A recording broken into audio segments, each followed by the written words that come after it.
Welcome to the social-engineer.org podcast number 136. Yes. Sheesh. We're growing. Yeah. I'm here with Maxie, my co-host again. We had great feedback. Everyone loved Maxie. That's a new phenomenon. We will accept and take that. I don't know how new it is, but we will accept it. So thank you. Yes, thank you for joining me. I'm very excited about this podcast. Let me see. I'm going to say it's about 3 or 4 years ago. Yeah, I think it's just going on 4 years.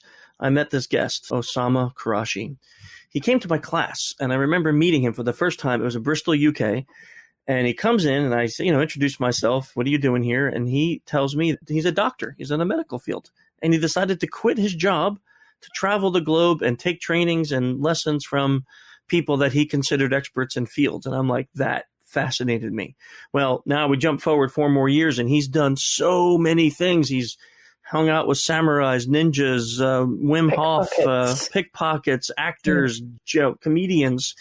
And he's taken lessons from all of them. And we're going to get him on the show really shortly to talk about all those things. But go ahead. The way he talks about when, in any conversation we've had with him, you almost can't talk back. I always find myself just like, I don't know what to say to that. Yes. So I assume I'm going to be quiet in this one, I think. I feel the same way. And it's not because he talks too fast or talks over you. No. Everything he's saying seems like it's so important that I don't want to interrupt and be like, hey, can I put my thought in here? Because it's like too much weight. He's like the Obama of non-presidential speaking. The way he talks, the way he threads the needle and he sort of cuts the crusts off for you. He says things that are so complex and he boils them down to their most simplistic. And I'm looking forward to being That's a really nice way of putting it. He takes very complex topics and makes them easy. Yes. Yeah, I love that. Hey, before we get him on, let me just mention a few things. This podcast is being sponsored by Social Engineer, LLC, our corporate side of our company. So with that, I just want to mention a couple really exciting things that are coming up. First, on January 5th, so just a few weeks after you were listening to this, I have my brand new book coming out. You can find out all the information about the book on humanhackingbook.com. Really, really excited about that. HHC, Human Hacking Conference, is now virtual. So you need to head over to humanhackingconference.com. Check out, we added some new things. We added some new courses. We added some new speeches. We got Josh Byton, an actor. You might have seen him on our IG Live. He's coming and doing a dialect class. In addition to all the other cool stuff, Osama's coming in and he's going to do something. I'm not even going to tell you what he's doing yet because it's going to be a surprise. Well, just so many new things. Maxie and I are teaching together all about phishing. Yep. A 3-day SE pen test course. That's utterly ridiculous. And it's virtual. So head over to the site so you could check that out now. In addition, at social-engineer.com is all of the new virtual training options for 2021. We got a lot of questions on that. We're probably, due to COVID, not going to be traveling around too much. So you could check out social-engineer.com and be able to see what virtual training offerings we'll be doing there next year. If you want to hang out with Ryan or Maxie and me, then you can do it through those methods. Last thing I'll mention, innocentlivesfoundation.org. Please check that out. It's our nonprofit that we started to help take people in our industry, and we work closely with law enforcement to uncover and unmask predators, people who are preying on children, and then make sure they get apprehended and placed in prison where they belong. So you can check that out at innocentlivesfoundation.org. I think that's about it. Is that all we have, Max? I think that's about it. So maybe let's get Osama on. We are back with our guest, and I love this part, Dr. Sam Qurashi. Thank you, Chris. I love the doctor part. It just makes me happy because of how I got to meet you, which I want to get into that story. But first, I want to start off, little introduction, who you are. Like, you were a psychologist. I used to be a psychiatric resident in an addiction hospital. Resident? Yes, in an addiction hospital. And then you just said, I'm going to go travel the world and learn. Yeah. That is such this story. It sounds like something that you would read on the internet that is fake, but it's not, because I know it, because I know you and I met you, and that's how I met you. Was you came to a social engineering class when that was not anywhere near your wheelhouse. That was like an interesting outlier moment for me, sitting there, because everybody was in that like security, different sectors of the government. Like I was like, and there's this psychiatric resident that wants to learn about social engineering. So it was interesting. It was really interesting to be there. The main question, I guess, that comes up with that, very short story is why? Why did you give up doing what you were doing and traveling the world to go take classes that are nowhere near your wheelhouse, that are just totally different from what you were doing before? Well, okay. So I worked in the addiction hospital as a psychiatric resident, and I worked for about 7 years. During that time, I've seen a lot of patients, and I tried to help as many as I can during that period of time. Now, the main reasons why I walked away is, number one, I was frustrated with the system itself. We were understaffed during that time, and I didn't get a chance to spend as much time with each patient, especially the outpatients that are coming. And so I was the doctor that spent most of the time with the new patients, and I didn't get a chance to spend as much time as I wanted to. Even though I spent more time, it wasn't enough time for everybody. So that was frustrating me. The second was I wanted to help more people in less time. And it was really hard for me to do that by one-on-one. So I wanted to do one to many. And I was thinking, how can we make that happen? Mm-hmm. And then the third was the idea of, to me, when I worked with the patients, one of the things I wanted to do is to minimize the use of medication as much as possible, but to use it when necessary instead of prescribing it for 3 to 6 months, just to minimize it as much as possible. Mm-hmm. Medication is very useful, but it is a biochemical crutch if you're going to take it long term. Now, it's useful. It's useful if you need to use it, but it doesn't solve the problem. And to me, there's an external stimulation that's taking place. And that external stimulation is leading to a gene expression that leads to a biochemical change, individuals that lead to these different problems that happen with people, mental illnesses and so forth. So my question is, how can we create either an internal stimulation to create a different type of gene expression to reverse that? How can we basically create a different type of external stimulation? If external stimulation and different factors created the gene expression, what if we do something differently? I was basically asking myself different questions, wanting to find a different way to solve a problem that has been ongoing. So I thought, okay, I can afford to do this. Mm-hmm. I'm not happy where I am. I want to help more people. Let me stop this now. Because here's the thing, it's 15 years of my life, right? But I don't believe that we leave our experiences behind. Anything you learn pours into everything you know.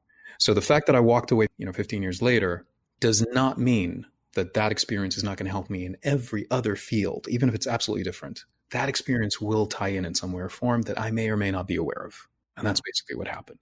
So I left and I went on this interesting journey of just exploring different ways of tackling the mind. And I learned from different experts, they're just, I'd like to call them unorthodox psychologists, people that live beyond the frame of psychology, that are masters of the mind in a unique way.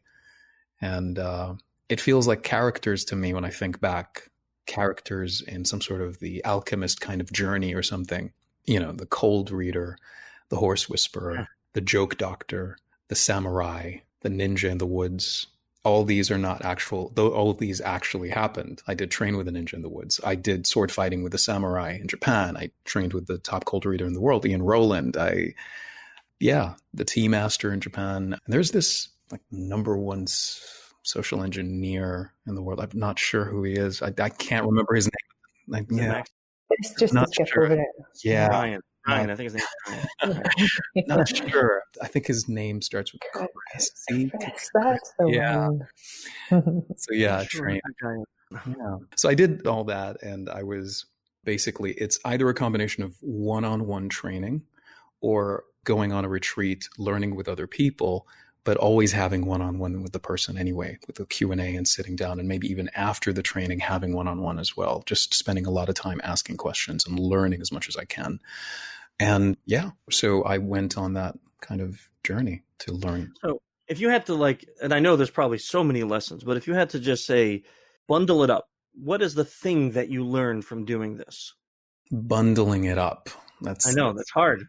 But it's hard to bundle up all the lessons, because what I could do is I can grab a couple of tidbits from different individuals rather than just bundling it up in one big lesson. So, for example, the joke doctor, he's known in the UK as someone that comedians go to, so for him to fix the jokes. So one thing that I could think of is melodic asymmetry that I thought was really interesting. So something really simple. He has different formulas, basically, but this was an interesting one. He was basically saying that if you make the sound symmetrical, it doesn't trigger the person in front of you, and it's not funny. So if you do ba-bum, ba-bum, and then you do ba-bum, ba-bum, that response to that call is not funny. But if it's less or more, it automatically triggers it. So ba-bum, ba-bum, bum, bum, bum, or ba-bum, ba-bum, ba-bum, ba-bum, bum. Suddenly, because it interrupts the patterns in the brain, suddenly and that was really interesting to me. So that is interesting. So it got me to think about asymmetry physically. When you are in front of another human being, one of the things that immediately can make the person in front of you feel safe is basically tilting your head. Now, depending on how you look, but when you tilt your head, you're creating asymmetry. When you're creating asymmetry, the reason from a psychological perspective as to why the person feels safe immediately is obviously, you'd be smiling, or their facial expressions would also help with that. But if you tilt your head, you're off balance. Off balance means you're kind of resting on one side. So you're not ready to attack. You're not ready to do anything. And it automatically relaxes the other person because it's a sign of relaxation. It's a sign of vulnerability. It's a sign of, if I'm not balanced, then I'm not ready to do anything that can harm the other person. And it's such a subtle kind of shift. So that's the joke doctor. The tea master, I remember one of the things I loved is he was sitting in front of the room. It was a sliding door. And what he did was he basically extended his left arm and grabbed the handle and continued sliding it to the center. Then he just removed his left hand and extended his right arm to continue sliding the door to the other side. He could have used one arm to do the whole process. And I found that really interesting. So I asked him, why did you do that? And he said, there's no point in crossing the central line, because once you cross the central line, you create physical tension, and physical tension leads to mental tension, and it's absolutely unnecessary. That blew me away. And then second, he was basically mentioning that if you cross that line, you are invading the role of the other part of the body. And so the moment you do that, obviously, when you think about this, you're automatically doing more from one side, which may allow the other part to get lazy and atrophy. And then the other part that was overdoing things becomes exhausted over time and hypertrophies. This is the same thing that happens in the back. The muscles compensating unnecessarily because they're invading the role of the other side. And I thought that was just brilliant. To counter that, which is, have you ever heard of the Dutch reach? I have not. No. The Dutch reach is something in the Netherlands that they've done to protect cyclists. So when a lot of people getting out of the car, automatically they open the door and there's a cyclist behind them that just crashes into the door. So what they did is they did something called the Dutch reach. You use your opposite arm furthest from the handle, and you use that. What ends up happening is your head tilts in order for you to see through the mirror to make sure that you double check while doing that there is no cyclist behind you. That's kind of like the tie into that. Another thing I've learned from him is taking your time. One of the things he did with the tea mastery, teaching me about that, is taking your time. Take your time, as much time as the actual task needs, not as much time as you want to give it, because it really depends on the task. It doesn't depend on what you want, really. And it's out of respect for the task. Another final one is respecting inanimate objects. And I've seen that in Japan, not just with the tea master. When you learn to handle tools that you don't really need to respect, you can throw it around. But when you handle it and you take care of it, kind of like a guitarist, you wipe the guitar, you put it in a case. As a mask in acting for mask work, you put it in a place, a sacred place, you cover it, you protect it. When you treat the tools with care and you give it respect by respecting the inanimate object, it offers you more. But the other thing is, by respecting the inanimate objects, you are learning to respect. You are exaggerating respect, but you're teaching yourself respect to the degree that it becomes a lot easier to respect animals and humans. Because if you respect what you don't need to respect, it becomes a lot easier to respect what's important to respect. So that's Tea Master. Okay, wait, before you go on, we got to pick apart some of these because this, like, there's a couple little neurons that popped. Okay. If that happened. Okay. Okay, so let's back up to Joke Doctor. First of all, putting a science behind humor is maybe one of the most fascinating things I've ever heard. Like, Absolutely. to scientifically understand how to make something funny from a scientific level. That is a very cool little tidbit of knowledge that you just shared. But then also how to apply that, like you just did, to using asymmetry in making people feel more comfortable. That's quite fascinating and very social engineering, right? Because we talk about head tilts all the time and how important they are. And then the Tea Master, I just find that so amazing, but I find it so difficult to try to picture how long it would take to train yourself to not let that center line get crossed. Because you get into a habit, right? Like if it were me, I would push that door all the way open with my right hand. I'm right-handed.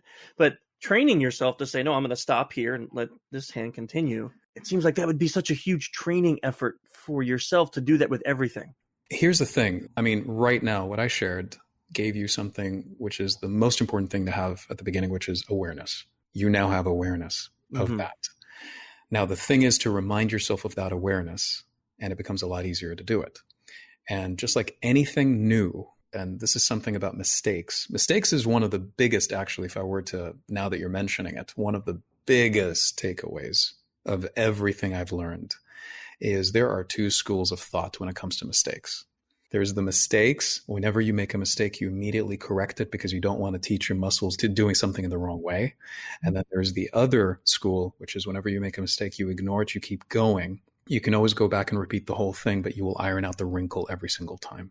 But don't interrupt yourself because of a mistake, because you'll teach yourself to interrupt yourself every time you make a mistake. And the lack of interruption is so powerful to maintain flow.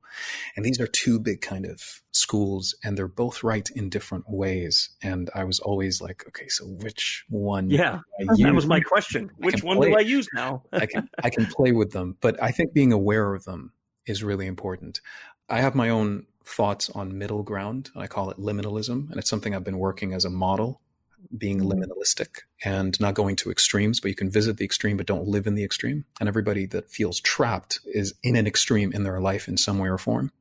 So being in the middle ground makes a lot more sense when it comes to something like this. So I would say sometimes it's not this or that. Sometimes it's this and that. Sometimes it's this, then that. So maybe sometimes it's just about the sequence. If you do the sequence right. So maybe if I can train myself to be okay with making mistakes and moving on from the mistake instead of stopping, then I can create that as a default for me.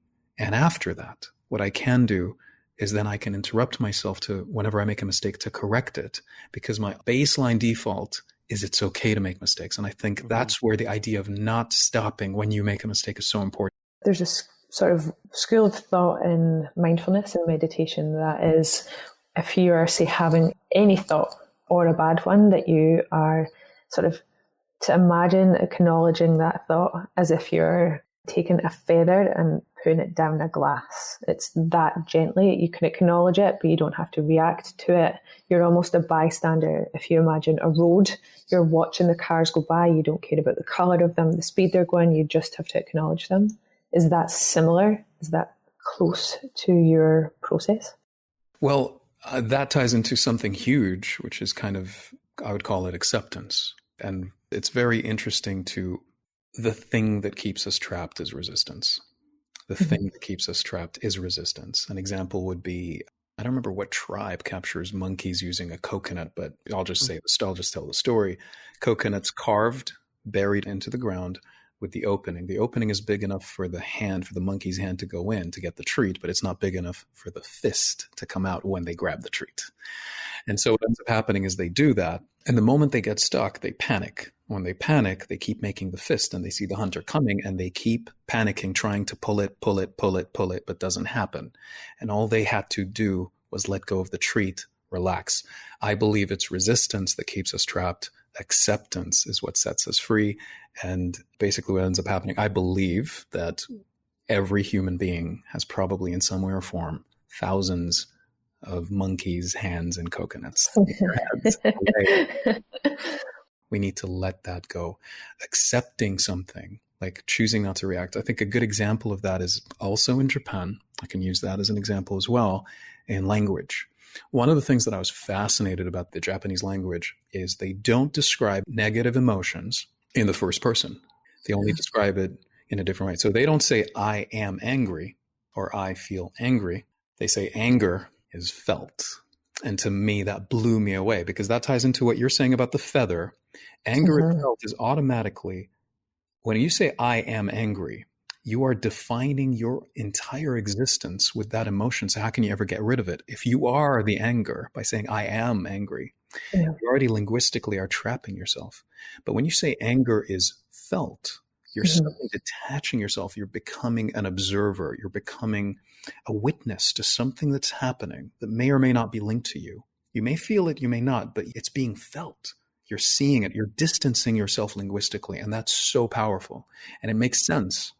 You tie that into how composed usually the Japanese are in their own way. And it's beautiful to watch. Definitely. It's the power of language then is huge. Have you learned about that specifically on your journey? The psychology, linguistic psychology. Yes. There is no specific. Here's the thing.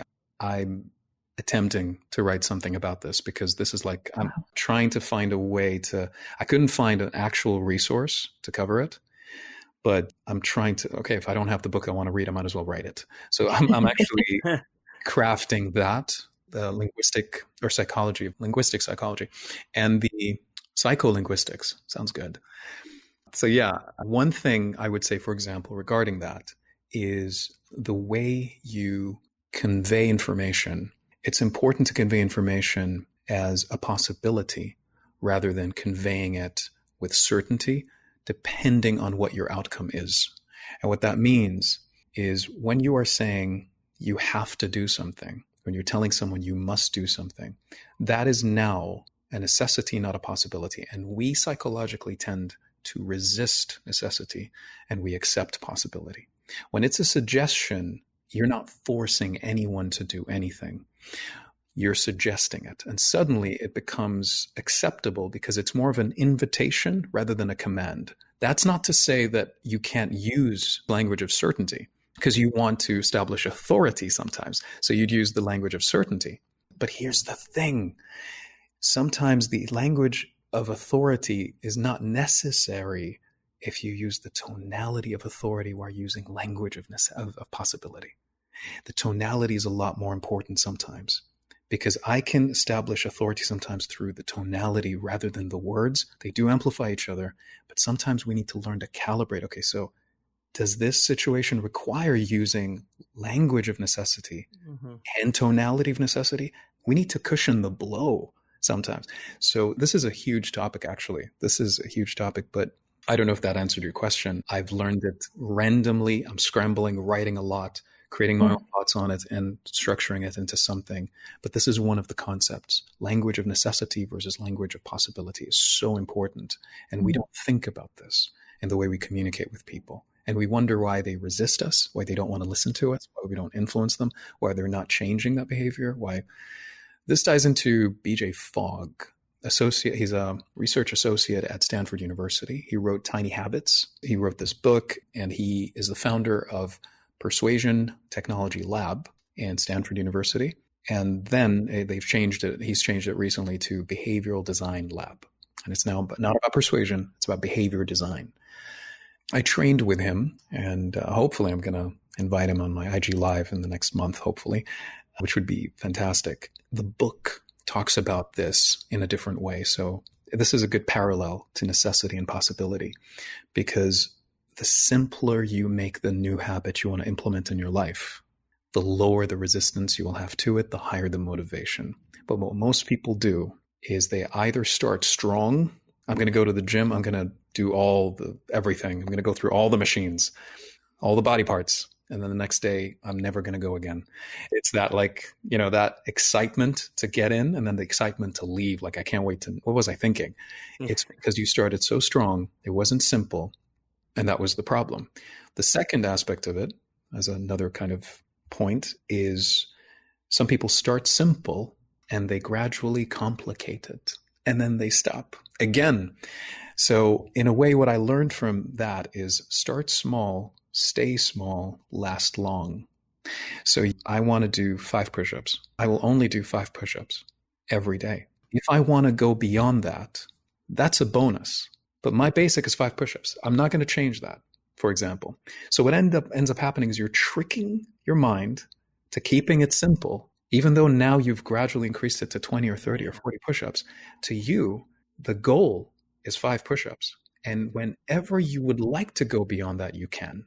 It's a possibility, not a necessity. And that's the example, again, about possibility and necessity. Brilliant. There's something about force that is one of the big themes as well. If, again, you're talking about the lessons, force comes from fear and need. When you're trying to force something, that comes from a fear of the consequences of not forcing it, and it comes from the need to force, which ties into the fear. But the problem is when you force something, and this ties into resistance, which is what we talked about. With force comes resistance, tension, paralysis. And I'm not talking about the resistance that helps us grow, like working out. I'm not talking about that. I'm basically talking about the resistance we mentioned with the monkey, the tension, the moments that you need to let go of. So Wim Hof, the Iceman, 26 Guinness World Records, including being submerged in ice for over an hour, 52 minutes, 42 seconds. He broke that 8 times, crossed the Namib Desert in record time in shorts, climbed Mount Kilimanjaro in record time in shorts. He swam in icy waters for 50 meters, broke it with 100 meters. Incredible human being. He is a blessing to this world with what he has learned about mental health and physical health and fitness and energy. So many people with different illnesses have actually benefited and improved autoimmunity in patients. It's a lot of people with different conditions have improved from what he taught. I did the 7 days with him. And the thing about that is, let me tie that into the horse whisperer. I'll get back to Wim Hof for a second. I'm just trying to organize this in my head. I'm applying everything because you're asking about. So horse whisperer, one of the things I learned is when the horse panics in a pen, you don't take the horse out until the horse calms down. Because when you take the horse out, what ends up happening is the horse will take the fear with it. And it'll be a lot harder for the horse to recover from that fear. So you keep the horse in the pen until the horse calms down. Then you take it out. Or it will know, or it will associate it immediately, and it will continue to associate it to the pen. Now, to tie that into Wim Hof, when people step into the ice bath is an interesting interaction because it's kind of like a liaison between you and your unconscious mind. And the unconscious mind being the child seeking comfort from the adult being you. If you panic in front of the child, game over, because the child wants the security. So the child wants to panic and it wants to see you comfortable. If you start panicking, then there's no one to lean on. And we need to think about that when we step into the ice bath in order for us to remain calm, and then the child calms down. Now, if we feel uncomfortable, we feel a tendency to leave the ice bath. There's a fear that is pushing us, that is forcing us. There's a need to leave that is forcing us. If we leave the ice bath by force because of the fear or the need, we take the fear with us. It becomes harder to get back into the ice bath. But if we stay long enough and accept what's happening, accept the tension until it fades, and there's a way to do that, but it's something that you need to do with you and yourself in your mind to relax into stress, which is a beautiful statement because it seems like an oxymoron, how to relax into stress. But you do that, and suddenly the child calms down. And then when you want to walk out, you walk out because there's no fear, no force, no need. So what remains is choice. And that's the ultimate dominance and power over the ice bath. You can always go back whenever you want to. And that's the thing about force and the horse whisperer and the ice bath and resistance. So this is to tie that in. So are you going to take all of these lessons? Actually, let me back up. I have one more question. How long have you been doing this travel learning? Since 2016, I would say. Okay. Yeah. So you got 4 years of traveling the globe and learning, going on 5 years. So of traveling the globe and learning. Are you going to take all these lessons, write them, make a book out of this, make a course, something that to accomplish your goal of why you did it, which is I want to help one people. to many. Yeah. I'm thinking of, the idea, well, first of all, the idea was to write a book, and that's something I want to do and tie everything in, because it's a unique experience to have the luxury and the privilege to walk away from a medical career. This is not easy. This is not easy psychologically, but not easy financially to walk away from something you've been doing for 15 years. I was privileged to have that opportunity, and it's a unique experience. And I think hopefully with all the different connections that I always like to find ways to repurpose, find an application in something I've learned to use it in some other way, find a connection with something else. And there's a lot of threads. I think this connection with all these different fields need a book to live in, need a home. And the way I look at it is it's kind of like a tree. And I believe in generalism more than focusing on being specialized, because we got a lot of specialists. Mm-hmm. And think of it as like you got a chemist, physicist, and an artist looking at a leaf falling from a tree. You know, from the chemist's perspective, he's going to look at the biochemical reaction that led to breaking of the leaf, the degradation that's happening as it falls, and the interaction with the soil. If it's a physicist, he would look at gravity, acceleration, flow. If it's an artist, he would look at that gentle dance in the air, you know, the colors, the lighting, the shade. My question to you is, how would the chemist and physicist and artist see it if there's someone that has those three perspectives? How would they see that from all three perspectives? You would be seeing something no one else can see, make a connection no one else can make, and maybe even solve a problem no one else can solve. That concept is one of the things that excited me, because everybody's focusing on one field. But what if I learned from all these different fields and make a connection of something that was hidden? Is it possible? And that's what started it. So to answer your question, yes, book. And as I was telling these stories, I have all that recorded. Everything, I have it recorded in audio. So a lot of people are like, you should release that as a podcast. So what I'm doing is I'm actually going back right now through the audios, and I may actually release an audio version of it, or maybe re-interview them now with everything I've already learned, because that's going to be an interesting kind of insight with that. Can I share a story about someone that I didn't really talk about, the pickpocket? Yeah, sure. Yes, please. Which pickpocket? The top pickpocket in the UK. He's known as James Brown. Oh, James Brown. He's not James the singer. Brown. Not the singer. Yeah, no, I know. Yeah, it's a James Brown. And sorry, did you say you know him? I don't know him personally. I know of him. Yeah. So he's amazing. He's so good that during my interview with him, he stole my phone 3 times in 5 minutes. That's a proof point about attention management, which is insane. And one of the things I love asking all these different experts is about fear. So I asked him, what are your thoughts on fear? And he said, I believe that fear lives in the future. I said, what do you mean? And he said, think about it. If you're in your home hearing gunshots outside your home, you're not afraid of the gunshots. You're afraid of the gunmen coming into your home. If they're already in your home, you're no longer afraid of them being in your home. You're afraid of them shooting you. And if they're shooting you, you're no longer afraid of them shooting, you're afraid of the shots. So in a way, what he was saying is fear is a never-ending mirage that you keep chasing that never comes to fruition. And after the end of that interview, I just sat down and I kind of digested it and incubated it. And then I had this thought: if fear lives in the future and the future doesn't exist, then fear lives in a dimension that doesn't exist. And to me, that blew my mind. And that ties into the first time I ever jumped into water in my life, in the 7 days with Wim Hof.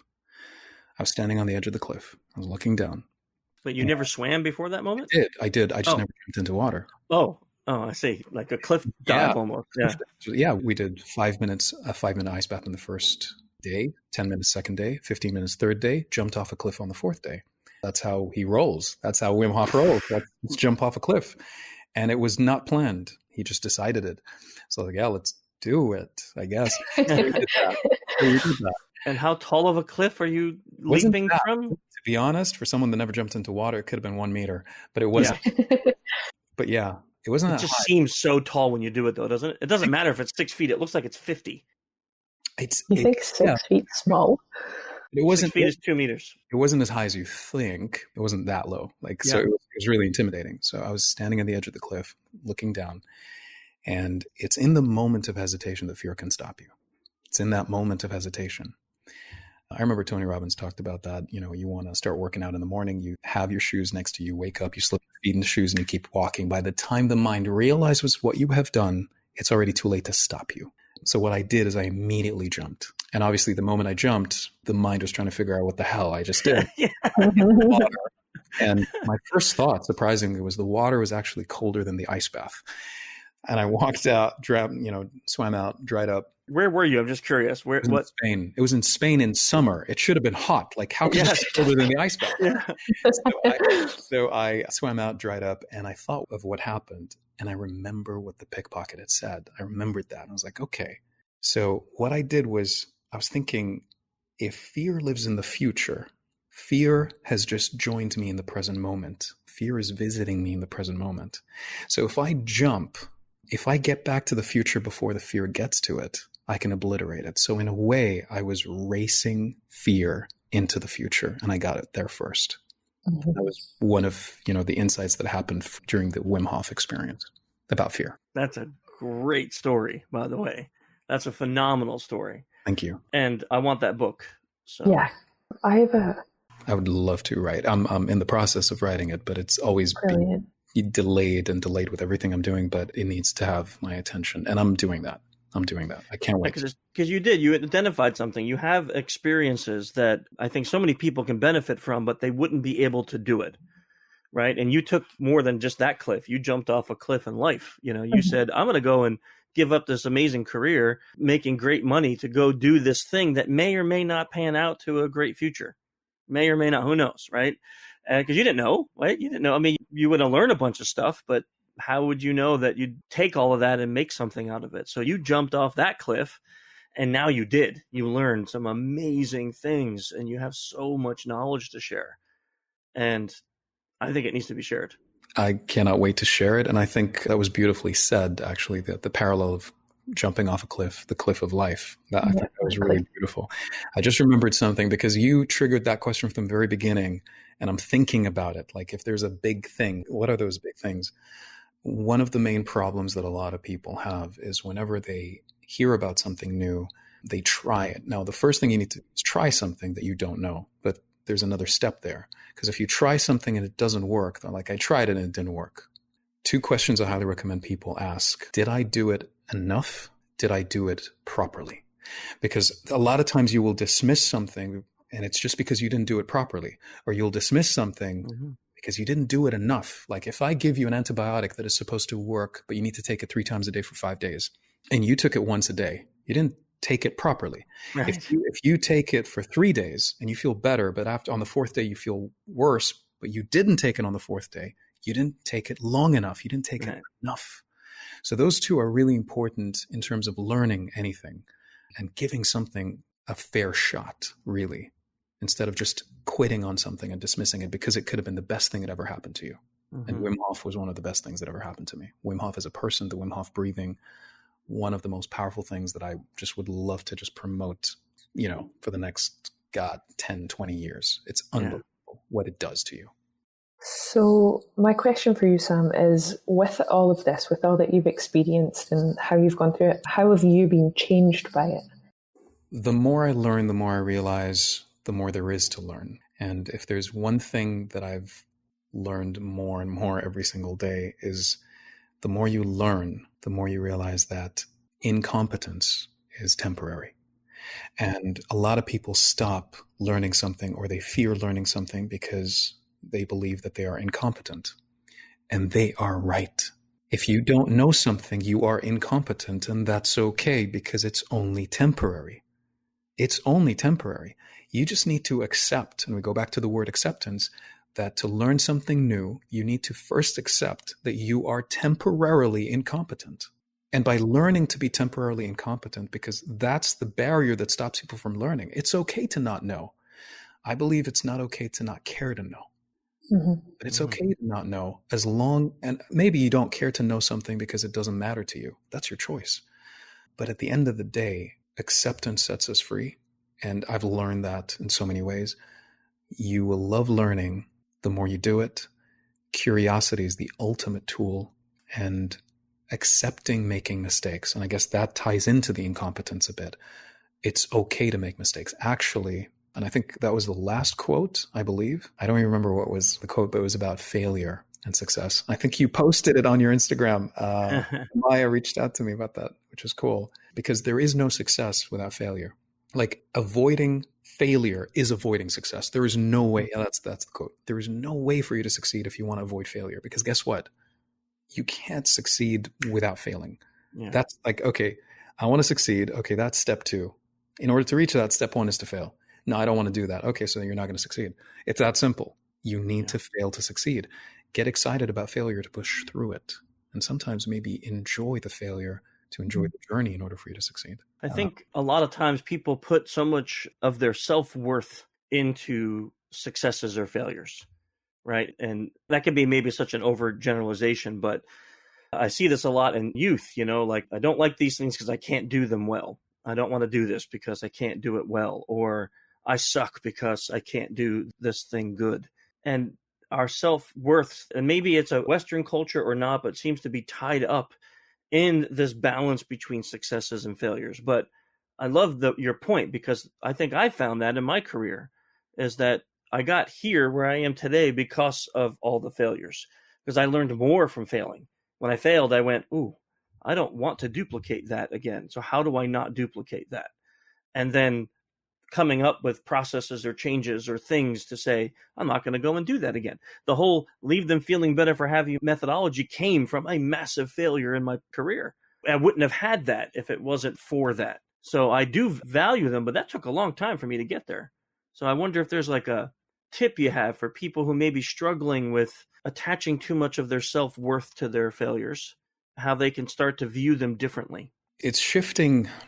Well, there are 2 ways I could think of. It's shifting the idea of, first of all, learning to accept is easier said than done. But there's something that I learned from one of the experts that I've learned from a lot, actually, about emotional healing specifically, it was phenomenal knowledge. One of the things that, he's one of my mentors, one of the things that he said was, problems are a mental construct. Nothing is a problem until you decide it is. And when you decide something is a problem, then you create inner conflict, which creates stress. But if it's not a problem, there's no conflict. If there's no conflict, there's no stress.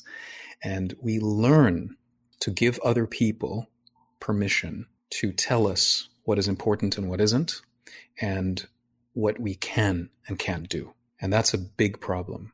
And one piece of advice I would give people is make sure that the peer group that you're in, which is not necessarily the people you surround yourself with, that's one, but there's more to it. The people that you keep thinking about, even the people you resent, the people in your life that have hurt you, if you keep thinking about them, they become your peers, whether you like that or not, because they're spending time in your head. So that's mental peers. And then there's the digital peers, the people that you either spend time with online or the people you watch online. If I watch Tony Robbins every day, he's one of the peers. So these are things to keep in mind. The reason why this is important is we don't realize how important our self-image, how much our self-image is impacted by how we perceive how other people perceive us. It's not how they perceive us. It's how we perceive how they perceive us, because they may actually see us as amazing, but we see them seeing us as horrible people or less than. Yes. And there are people that do that. There are people that do make us feel that way. They treat us in a certain way that makes us feel that. But there are a lot of people that we are misperceiving their perception of us. So one piece of advice I would give, I don't really know if I went down the wrong rabbit hole and I didn't answer your question. The advice I would give people is spend time with people, and there's so much in the criteria, but let's just keep it simple for now. Spend time with people that make you doubt your limitations. Don't spend time with people that make you doubt yourself, because we spend a lot of time with people that makes us doubt ourselves instead of spending time with people that make us doubt our limitations. Isn't that amazing to get someone to question me, like, hold on, I can't do this, and someone constantly making me doubt that I can't do this. You're taking away my limitation. What are you doing? That's the kind of person that you need to spend time with. I just remembered something about limitation with the samurai. Can I share that? Yes. Okay. So after I finished the sword fighting I discovered that he's a grandmaster of Aikijitsu, which is where Aikido and Jiu-Jitsu came out of. And I was like, I am not leaving until you give me some moves. There is no way that I'm leaving your dojo without sharing this. Like certain language. What? Very certain language. So there's no potential language in there. No. At that point, it was desperation. I really wanted to master. And this was prior to that, by the way. But yeah, absolutely. I wasn't thinking. I was like, no, we got to do this. So he started teaching me moves. And I asked him during that session as to, okay, so how do you manage pain? So he grabbed my hand, twisted my wrist, and he said, do you feel that?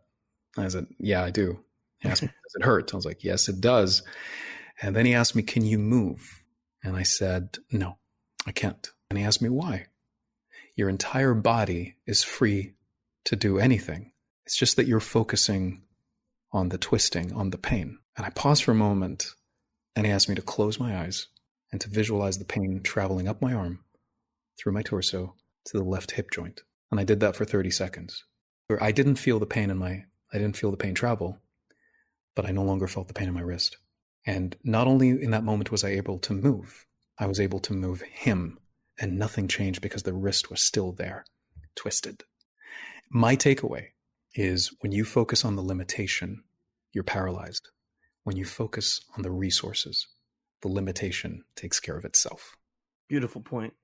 Okay, Osama, we always ask every guest for a book recommendation.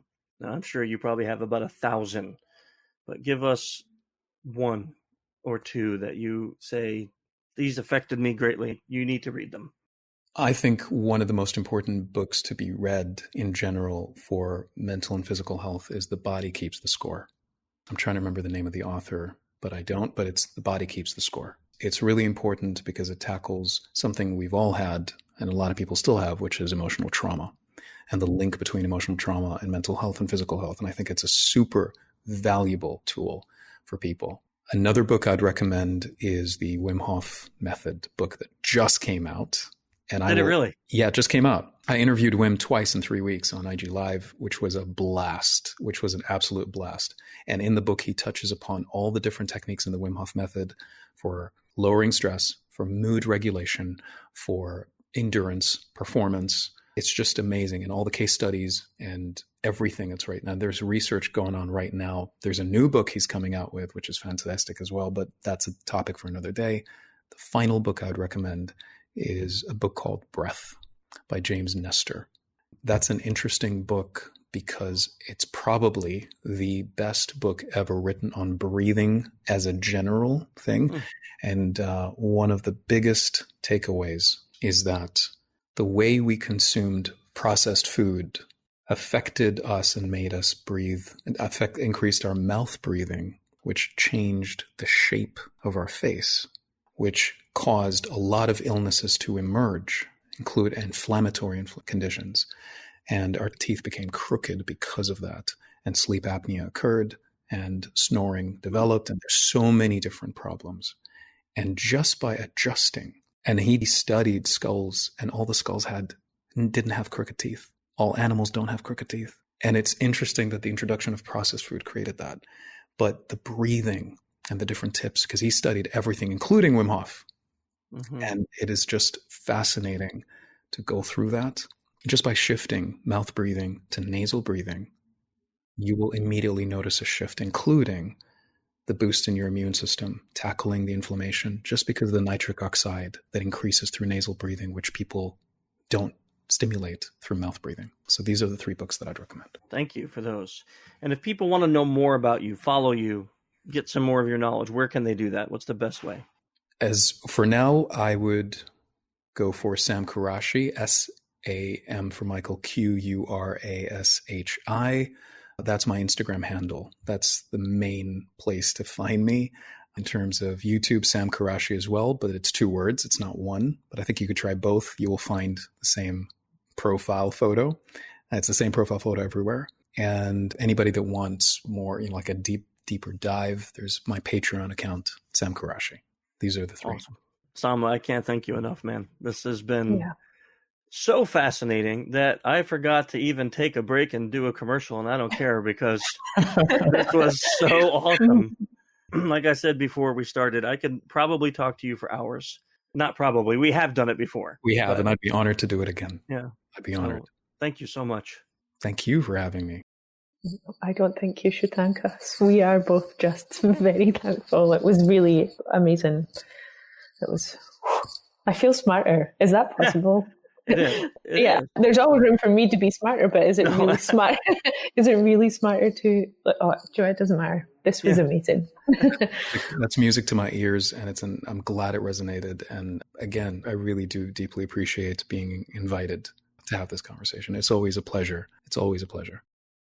Another amazing podcast. Brilliant. I literally could have talked to him for hours. Literally. He touched on too many points for me to keep up with, like from gene expression all the way through to jumping off of cliffs. I don't understand what just happened. And the fact that he tied them all in, like this spider web. Yeah. That is huge. And then there's a central point and we all learn something. It's a little mind-blowing. When he said in there, he wanted to take the learning from one-on-one to like one-to-many, I think he's achieving that. Yes. Just every moment. And I don't know how aware he is of that, but like to have a mind like his could rule the world. And he would never want it. No, I know. That's what makes him great. He's just one of those people. I definitely suggest going over and following him on his Instagram. Mm-hmm. He puts out a ton of great content, some great quotes every day. He does Instagram lives. He's got some good videos that are really high quality content that you can learn from. Plus, it's very aesthetically pleasing, his pages. So check that out. It's like looking at Brad Pitt in the 90s. It's beautiful. Anyway. As always, you can follow us on social-engineer.org or social-engineer.com. Twitter, Human Hacker, SOC Engineer Inc., or Maxie Reynolds. You can do any of us there. Also, Innocent.org is the Innocent Lives Twitter account. You can check that out at innocentlivesfoundation.org. I think that is it. Let's say a big shout out to Clutch for the music that we get here on the podcast because, come on, we all love them. And if you don't, shame on you and start loving them now. Okay. Oh, I have one other big announcement. So if you waited all the way here to the end, you have a special surprise, which is starting in January, we're going to have a second thread of our podcast. We're going to actually be doing a whole series once a month, talking to security experts from major companies and how they secure their industries. So it's going to be kind of like a CISO, CSO, InfoSec thread of the Social Engineer podcast, something different than we've never done before. Figured after 12 years, maybe adding something new would be fun. So if you made it this far, congratulations. If you didn't shut it down, then you're the first person to know. And we will see you next month. See you next month. Bye. See you.